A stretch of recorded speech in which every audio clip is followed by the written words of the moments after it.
আপনারা যদি কোনো ব্যক্তির কাছ থেকে কোনো প্রতিষ্ঠানের নামে থাকা ব্যাংক অ্যাকাউন্টের চেক নিয়ে থাকেন, সেক্ষেত্রে ওই চেক নেওয়ার ক্ষেত্রে একটু বেশি সাবধান থাকবেন। কেননা ব্যক্তিগত যে সেভিংস অ্যাকাউন্ট রয়েছে সেটির ব্যাংক চেক লেখার ক্ষেত্রে যে ধরনের নিয়ম, তার সাথে কিন্তু প্রতিষ্ঠানের নামে থাকা কারেন্ট অ্যাকাউন্টের ব্যাংক চেক লেখার নিয়ম কিন্তু একটু ভিন্ন আছে। তো এখানে আপনারা একটি ব্যাংক চেক দেখতে পাচ্ছেন, যেটির উভয় দিককে আমি এখানে আপনাদের কাছে প্রদর্শন করলাম।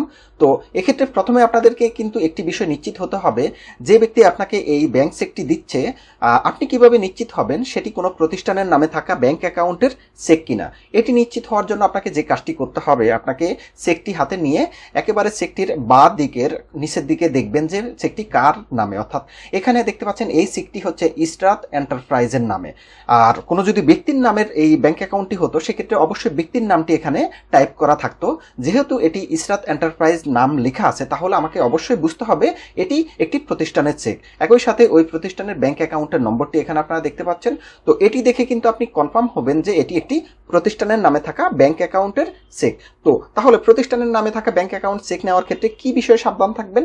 সেক্ষেত্রে আপনাকে অবশ্যই সাবধানতা অবলম্বন করতে হবে। যেখানে ব্যক্তি সিগনেচার করার অপশন থাকে, সেখানে যাতে সিগনেচারের পাশাপাশি ওই প্রতিষ্ঠানের অবশ্যই সিলটি থাকে।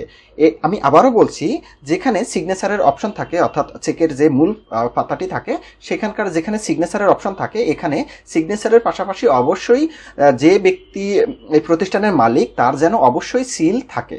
তো এটি কিন্তু আপনারা অবশ্যই নিশ্চিত করে নেবেন, এই সিলটি ছাড়া কিন্তু এই চেকটি বৈধ বলে গণ্য হবে না।